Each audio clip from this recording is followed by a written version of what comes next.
Hello friends, welcome to English Literature Notes. Today we discuss the poem by Christina Rossetti, Remember. So let's start.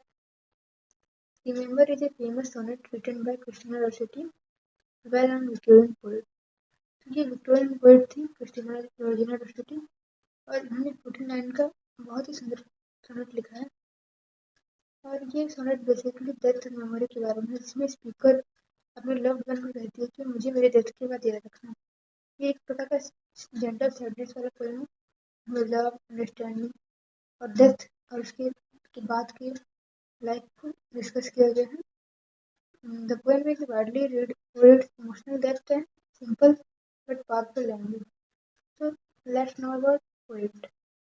Christina Georgina Rossetti का birth हुआ था 1830 में, death 1894 में हुआ था। ये एक ब्रिटिश पोएट थी और ये प्री रेप्टाइल्स ब्रदरहुड वो मूवमेंट में और वो ग्रुप में शामिल थे। और Rossetti often wrote about themes like love, death, loss and faith. Some of her poems are Global Market and some of her works included Global Market and When I Am Death, My Dearest. Her poetry is known for its emotional honesty and beautiful rhythm. तो इससे हमारा कि ये अधिकतर लिखा करती थी मैं डेथ के बाद क्या होगा, और उनका पोएट्री बहुत ज़्यादा love and death and love, loss of life, faith, इस सब के बारे में हुआ करता था। Remember was written in 1849, published in 1862, Global Market and other poems के कलेक्शन में से लिखा गया था। और ये एक सोनेट है जो कि 14 लाइन का है और पेट्रार्कन स्टाइल को ये फॉलो करता है। इसमें मोनोलॉग है, मतलब एक ही स्पीकर अपने बारे में डायरेक्टली अपने लव्ड वन से बात किया जा रहा है। The main idea is that speaker want to remember after death but does not want her left one to suffer because of her absence. तो ये तो हम स्टार्ट करते हैं तो समझेंगे कि मेन का क्या आइडिया है। फॉर्म स्ट्रक्चर पेट्रार्कन सोनेट है, ये 14 लाइन का है। फर्स्ट स्टैंजा जो 8 लाइन का रहेगा ऑक्टेव, जिसमें बेसिकली रिमेम्बर बोला जाएगा करने डेथ के बाद। फिर सेस्टेट है 6 लाइन का, इसमें चेंज ऑफ टोन होगा और उसमें बोला जाएगा कि अच्छा मुझे भूल जाए तो भी कोई दिक्कत नहीं है। तो ये एम्बिक पेंटामेट्रम लिखा गया रैमन स्कीम है। इसका A B B A B B A C D D E C E. तो ये वोल्टा है, इसमें चेंज ऑफ थॉट जैसे कि बताएं कि एक फर्स्ट स्टैंजा के बाद सेकंड स्टैंजा में विचार बदल जाता है स्पीकर का और वो बोलती है अच्छा कोई दिक्कत नहीं है, तुमको मुझे याद नहीं रखती। चलो अब पॉइंट को समझते हैं। तो स्टैंजा 1 में लिखते हैं कि remember me when I am gonna live. Speaker कह रही है कि मुझे याद रखना जब मैं मर जाऊंगी, जब मैं तुम्हारे पास नहीं रहूंगी। Gone far away into the silent time, यहाँ पे मेटाफर का यूज किया गया। साइलेंट टाइम मतलब वो डेथ के बाद जब एक साइलेंट टाइम में पहुंच जाएंगे तो वहां जाने के बाद भी मुझे याद रखना है।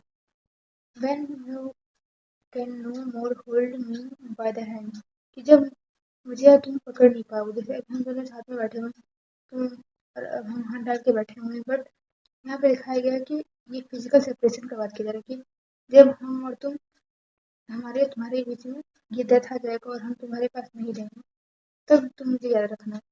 Now nor I have turn to go yet turning still, see imagine the pain of parting living recently. तो वो बोल रही है कि इमेजिन करिए कि क्या दर्द भरा दुनिया होगा जब हम तुम्हें छोड़ के चले जाएंगे। क्या तुम मुझे मेरे बिना रह लोगे, क्या हम तुम्हारे बिना रह लेंगे। तो इस तरह का सारा पेनफुल जो वो दर्द होगा वो याद करने का वो इमेजिन कर रही है।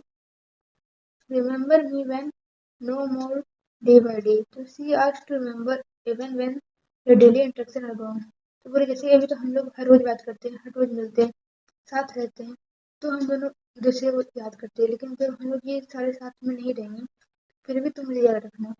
You tell me of our future that you plan, जैसे कि अभी तुम मुझे बताते हो कि ये फ्यूचर में लोग ये करेंगे ये करेंगे, तो जब हमारे सारे फ्यूचर प्लान बर्बाद हो जाएगा तो हम तुम्हें छोड़ के चले जाएंगे, तभी भी क्या तुम मुझे याद रखोगे। She mention the sadness of losing your dreams and future plan. वो सोच रही कि कितना दुख हो रहा होगा कि हमारा सारा प्लान बर्बाद हो जाएगा डेथ के बाद।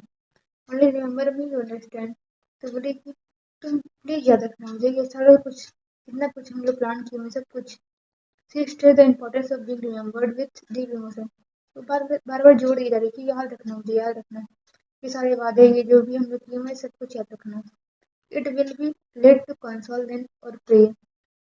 She remind that after death you won't be able to reach her or change anything.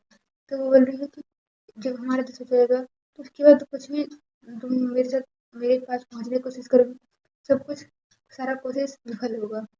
बस एक ही रहेगा कि तुम मुझे बस याद रखना.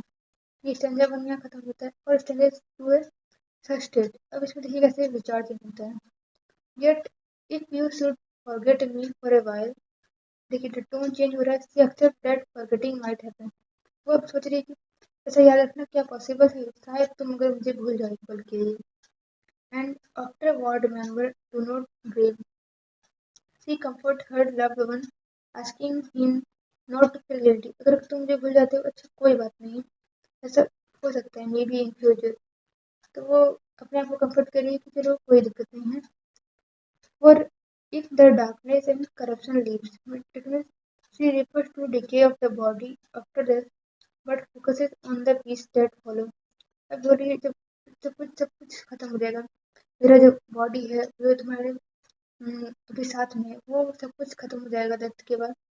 तो फिर क्या होगा फ्यूचर में, फोकस करें कि अब पीस क्या शांति होगा, ये मेरे जो जीवन में जो हलचल चल रहा है सब कुछ खत्म हो जाएगा. A vestige of the thought that once I had. He said that even if only a small memory remains, that is enough. तो बोल रही जब सब कुछ खत्म हो जाएगा, जब मेरा वजूद ही खत्म हो जाएगा, तो अगर तुम मेरे बारे में कुछ छोटा सा भी याद रखते हो तो भी मेरे लिए वो बहुत बड़ा चीज होगा. हमको पूरी तरह याद रखने की जरूरत नहीं है, बस मेरे बारे में थोड़ा थोड़ा कभी भी याद कर लिया करो. Better by far you should forget and smile. फिर अब और भी बोल रही है कि अच्छा थोड़ा सा भी याद नहीं रखते हो तो कोई दिक्कत नहीं है, तुम मुझे भूल जाओ ये अच्छा रहेगा और बस खुश रहना. You would prefer her beloved to forget her and be happy. Then that you should remember and be sad. बोली कि तुम मुझे सोच सोच के दुखी रहो, उससे अच्छा तुम मुझे भूल कर ही खुश रहो. Rather than this remember her with sorrow. तो यही है कि अब लव को समझ चुकी है कि अगर तुम मुझे भूल जाते हो और खुश रहते हो तो ये मेरे लिए ज़्यादा अच्छा रहेगा, क्योंकि तुम खुश रहोगे तो हम भी अगर डेथ के बाद भी अगर तुम्हें दुखी दिखेंगे तो खुश नहीं होंगे, तुम्हें खुश देख के ही खुश होंगे. तो थीम इसका यही memory and forgetfulness. The speaker want to be remembered but later accept forgetfulness as a part of life. उसमें स्टार्टिंग में याद करने के लिए बहुत जोर देती है कि मुझे याद रखना, बट एक्सेप्ट कर लेती कि इंसान जिंदगी में भूल जाता है. कुछ भी कितना ही बड़ा दर्द क्यों ना हो, धीरे धीरे सब कुछ कम हो जाता है. लव एंड सेल्फलेसनेस दिखाया गया है कि पहले तो लव में बोलते हैं कि याद रखना, बट बाद में बोलते हैं कि नहीं ये सेल्फलेसनेस हो जाएगा. अगर हम चाहेंगे मेरे मरने के बाद तुम मुझे याद रखे दुखी रहो, इसलिए तुम मुझे भूल जाओ. डेथ एंड सेपरेशन दिखाया गया कि किस तरह दर्द से हो रहा है, वो इमेजिन कर रही है, उसमें बहुत ज़्यादा फीलिंग्स दिख रहा है उसका, कितना ज़्यादा वो दुखी हो रही है कि मेरे सारा ड्रीम्स जो है बाहर देखें सब कुछ खत्म हो जाएगा. फिर एक्सेप्टेंस एंड लेटिंग गो. तो स्टार्टिंग में दिखाया गया है कैसे वो एक ड्रीम वर्ल्ड में रह रही है कि जहाँ बोल रही बार बार मुझे याद रखना, फिर लेकिन लेटिंग गो कर देती है कि अच्छा कोई दिक्कत नहीं है, तुम खुश रहो मुझे भूल के भी. यही पोएम था ये. मेमोरी ये हर touching poem love loss human desire दिखाया गया है कि कैसे इंसान चाहता है कि मुझे मेरे मरने के बाद भी याद किया जाए, लेकिन जब सेल्फ लव रहेगा, जब चाहेंगे कि हमारे लवर जो है वो दुखी ना रहे मिल जाने के बाद, तो ये बेटर लगेगा कि वो मुझे भूल जाए. तो बैलेंस दिखाइए ग्रीफ एंड एक्सेप्टेंस के बीच. Through gentle language and powerful emotion the poem teaches us value of love while accepting the reality of death. It is a timeless piece that helps readers understand both the pain of separation and strength of selfless love. So I hope you understand. Thank you.